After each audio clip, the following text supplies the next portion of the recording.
শ্রী ঠাকুর জানাই প্রণাম। পরমারাধ্যা জগজননী শ্রী শ্রী বর্মা জানাই প্রণাম। পরম পূজ্যপাদ শ্রী শ্রী ভদ্রাচরণ জানাই প্রণাম। পরম পূজ্যপাদ শ্রী শ্রী আচার্য জানাই প্রণাম। সৎসঙ্গে উপস্থিত শ্রদ্ধেয় দাদা মায়েরা, উপস্থিত ছোট ছোট ভাই বোনেরা, সকলকে আমার অন্তর্নিরারণ যোগ্য জানাচ্ছি। আজ পাশে ঘরে একটা ছবি দেখলাম, মনে হয় মৃত্যুবার্ষিকী উপলক্ষে সৎসঙ্গ। পরম দয়ালের রাতুল চরণে আমি তার বিদেহী আত্মার শান্তি প্রার্থনা করি। তিনি যেখানে থাকুন না কেন, তিনি ঠাকুরের চরণে আছেন, ঠাকুরকে মাথায় নিয়ে আছেন, এ আমাদের দৃঢ় বিশ্বাস। তিনি আমরা সবাই প্রত্যেকের গুরু ধরেছি, আমরা সদ্গুরু ধরেছি, কেউ কুলগুরু ধরেছে। এক জায়গায় তিনি বলছেন, যাকে দেখে চলায় তোমার চলন সার্থক হয়, উল্লঙ্ঘনে এড়াতে পারো সকল বিপর্যয়। যার কথাই তুমি করো অন্তর্বিন্যাস, তিনি আদর্শ যার ইষ্টেতে সন্ন্যাস। এই যে কুম্ভ মেলা হলো, প্রচুর আমরা দেখলাম যে সন্ন্যাসীদের একদম প্রচুর ভিড়, এবং বহু মানুষ, আমাদের আশেপাশ থেকে বহু মানুষ হুজুকে যাচ্ছে একবারে। অ্যাকচুয়ালি ওই মেলাটা সন্ন্যাসীদের একটা একত্রিত হওয়ার একটাই।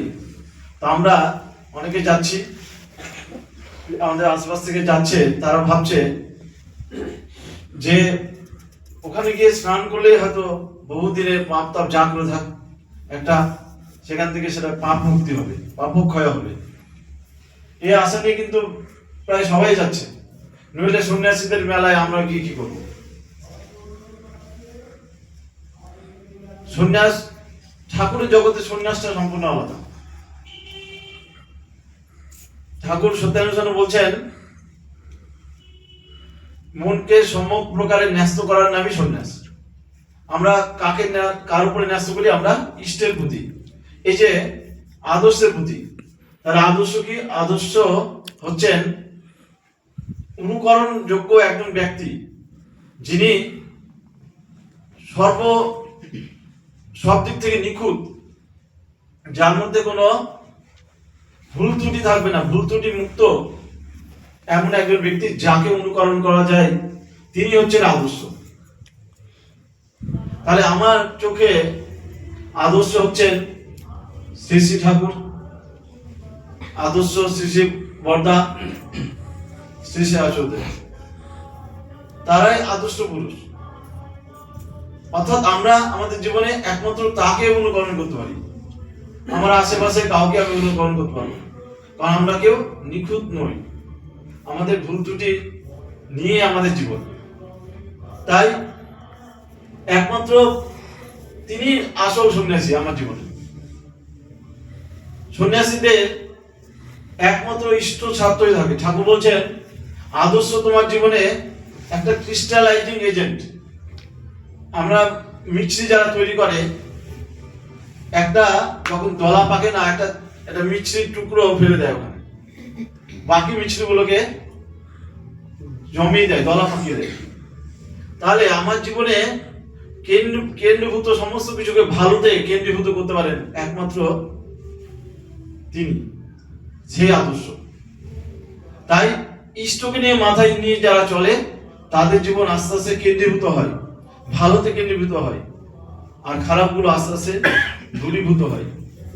ঠাকুরের জগৎটা, ওই যে বললাম, এমন একটা জগৎ যেখানে আপনি ধীরে ধীরে আপনার এই যে কথাগুলো অন্তর্বিন্যাস, যার কথাই আর বলাই তুমি করো অন্তর্বিন্যাস, অর্থাৎ আমার জীবনের অন্তর্বিন্যাসটা তার কথাতে আস্তে আস্তে তৈরি হবে। আমাদের জীবনের ভুল ত্রুটিগুলো সরে যাবে, আমাদের চেতনা জাগবে, আমাদের সুবুদ্ধি জাগবে। একজন বিক্ষিপ্ত জীবনগুলো আস্তে আস্তে কেন্দ্রীভূত হবে,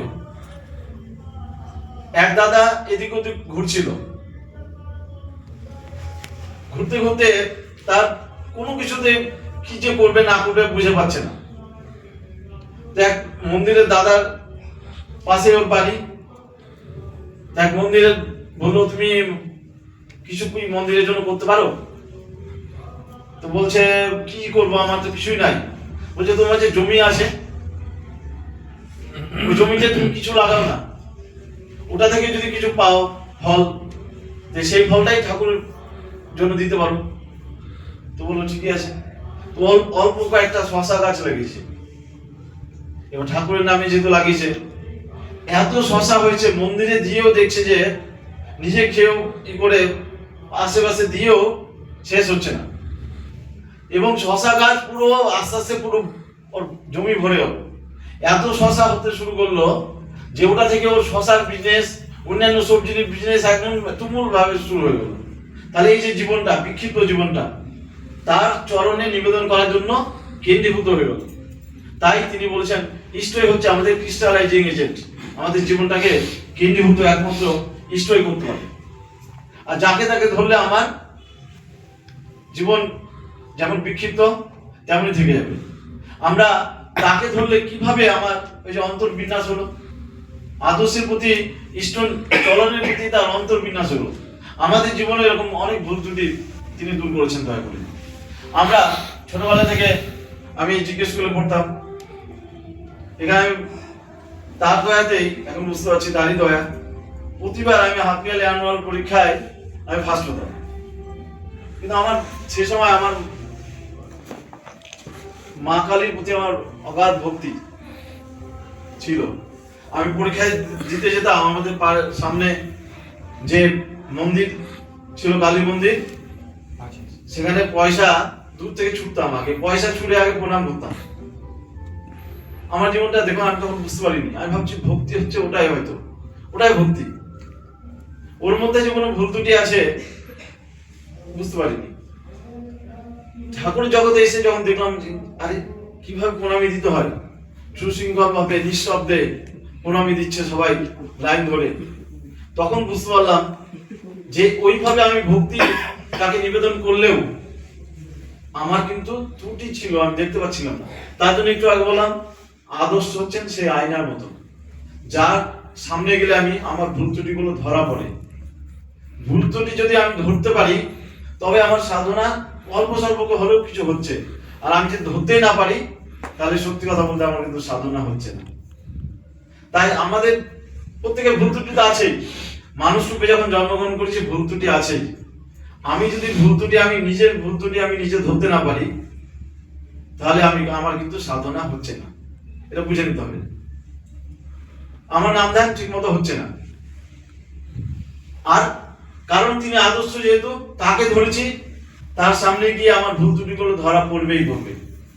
এইভাবে বহু ভুল ত্রুটি তিনি দয়া করে শুধরানোর সুযোগ দিয়েছেন এবং এখনো অব্দি শুধরে যাচ্ছি।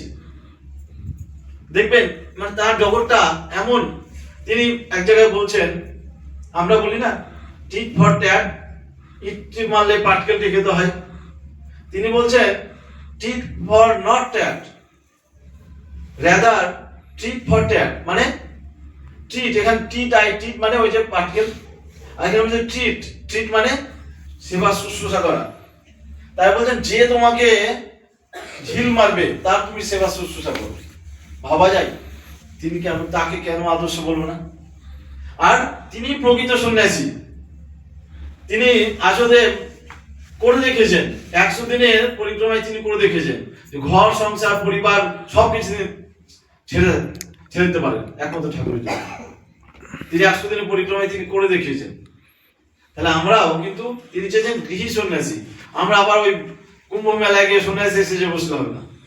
তিনি চেয়েছেন গৃহী সন্ন্যাসী, অর্থাৎ পাকের মধ্যে মাছগুলো থাকলে যেমন গায়ে পাক লাগে না, কাদা লাগে না, আমাকে সবকিছুর মধ্যে ইষ্ট চিন্তায় মগ্ন হয়ে থাকতে হবে। পরিবারে যা করছি সব ইষ্ট চিন্তা, ইষ্ট নির্দেশ মতো, ইষ্টের মন মতো আমাকে চলতে হবে, মন মতো করতে হবে, তবেই গৃহী সন্ন্যাসী তৈরি হবে। তাই তিনি এর আগে চৈতন্য মহাপ্রভু রূপে তিনি যখন এসেছিলেন, তিনি প্রকৃত সন্ন্যাস তিনি গ্রহণ করলেন। রামকৃষ্ণ ঠাকুর হয়ে তিনি যখন আসলেন, তিনি সংসার করলেন কিন্তু তিনি বংশ বিস্তার করলেন না। ঠাকুর হয়ে তিনি যখন আসলেন, দেখলেন যে এই ঘোর কলিযুগে মানুষকে সন্ন্যাস বানানো যাবে না, মানুষকে গৃহী সন্ন্যাসী করে আবদ্ধ করতে হবে, ইষ্টের প্রতি সঞ্চালিত করতে হবে, ইষ্টের চরণে তাদেরকে চালিত করে দিতে হবে। তবেই যে ঘরে ঘরে আজকে রাবণের জন্ম হয়েছে সেটার বিনাশ হবে। রাবণের, তিনি বলছেন রাবণের যে রাবণত্ব সেটাকে বিনাশ করতে, রাবণকে বিনাশ করতে না। অর্থাৎ মানুষের মধ্যে যে খারাপ গুণাবলী সেটা তিনি ধ্বংস চেয়েছেন, মানুষের কখনো ধ্বংস চাননি। তাই ঠাকুর জগতে আমরা সত্যি আমাদের সৌভাগ্য যে আমরা তাকে পেয়েছি, নইলে আমরা আমাদের জীবন কেমন হতো। আজকে সরস্বতী পুজো, আমি গতকাল স্কুলে গেছিলাম সরস্বতী পুজো উপলক্ষে, আমাকে বলে একটা গান চালাও তো, ওদের এটা সেল হচ্ছে না। তা আমি সার্চ করতে দেখছি যে সরস্বতী মায়ের স্তুতির কত গান আছে, সেগুলো দু একটা চালালাম। আমিও জানতাম না যে এত গান আছে। কিন্তু আজকে প্যান্ডেলে দেখুন বিভিন্ন পুজো হচ্ছে, কটা মায়ের শ্রবণযোগ্য অর্থাৎ মায়ের স্তুতির গান কটা হচ্ছে না। তাহলে আমরা আমাদের আসল জায়গা থেকে সরে এসেছি, আর সরে এসেছি বলেই আজকে আমাদের ধর্মের এত বিকৃতি, চারিদিকে এত বিকৃতি যে অন্যান্য সম্প্রদায় যারা, দেখুন আজকে মুসলিমরা কত সুন্দর শ্রদ্ধা সহকারে তাদের জিনিসগুলো পালন করে। আমরা আমাদের জিনিসগুলো শ্রদ্ধা সহকারে পালন করি না বলে তাদের কাছে এটা অন্যরকম মনে হয়। তার জন্য আজকে পুলিশ পাহারা দিয়ে এগুলো করতে হচ্ছে। কারণ কি? তার জন্য আমরা নিজেরাই দায়ী। প্রত্যেক সম্প্রদায় যদি নিজ নিজ তার ইষ্টের প্রতি চরমভাবে আনুগত্য থাকে, সঠিকভাবে তাদের মতো ইষ্টের নির্দেশ মতো সমস্ত কিছু করে, তাহলে প্রত্যেকের মধ্যে সম্প্রীতি বজায় থাকবে। তাই ঠাকুর তিনি সব ধর্মের সমস্ত সম্প্রদায় মানুষকে তিনি একত্রিত করেছেন, একমাত্র ঠাকুরই পেরেছেন, আর কেউ পারেনি। তাই আমাদের চরম সৌভাগ্য যে আমরা তাকে পেয়েছি। তাই এই জীবনটাকে আমাকে ভালোভাবে চালাতে হলে তার বিধানগুলো অল্প অল্প করে পালন করার চেষ্টা করতে হবে। আমরা একদিনে কেউ বিশাল তপস্বী হতে পারবো না, কিন্তু আমাদের আস্তে আস্তে এগোনোর চেষ্টা করতে হবে। ইষ্টভীতি যার মনে হচ্ছে ঠিক নেই, তাকে ইষ্টভীতির দিকে নজর দিতে হবে। যার প্রার্থনাটা ঠিক হচ্ছে না, তাকে সে প্রার্থনার দিকে নজর দিতে হবে। যার যাজন হচ্ছে না, সে যাজনের দিকে নজর দিতে হবে। আজকে একটা বাড়িতে গিয়েছিলাম, এক সময়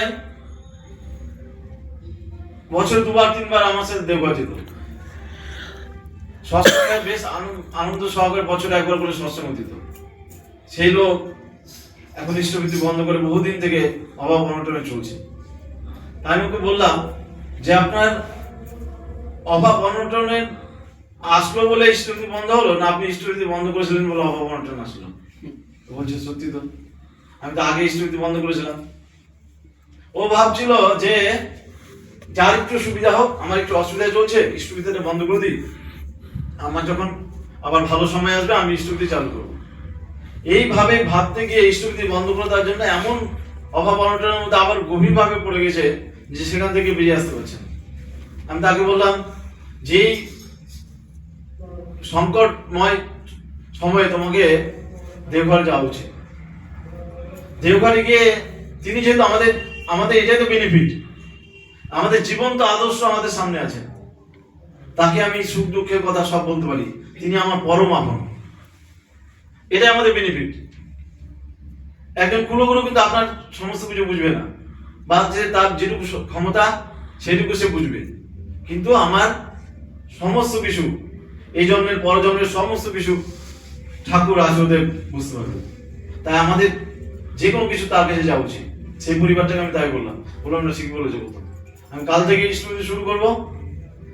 আমি আমার জীবনের উদাহরণ দিয়ে বললাম যে আমাদের একসময় অভাব চলেছে, ইষ্টভীতি করে গেছি, পেটে হয়তো একদিন কম খেয়েছি ইষ্টভীতি পাঠানোর জন্য, কিন্তু ইষ্টভীতি চালু করেছি, রানিং রেখেছি। কোনোদিন একদিনও দীক্ষা নেওয়ার পর একদিনও কোনোদিন ইষ্টভীতি বন্ধ হয়নি। তো বললো না, ঠিকই বলেছো, সে রাজি হলো। এইভাবে আমাদের কিন্তু চলতে হবে, আস্তে আস্তে আমাদের এগিয়ে যেতে হবে। আমি আর বিশেষ কিছু বলছি না, সময় অনেকটা হয়ে এসছে। এই বলে উপস্থিত সকলের এবং পরিবারের প্রত্যেকের ঠাকুর চরণের মঙ্গল প্রার্থনা করে সকলকে জয় গুরু জানিয়েছে। জয় গুরু।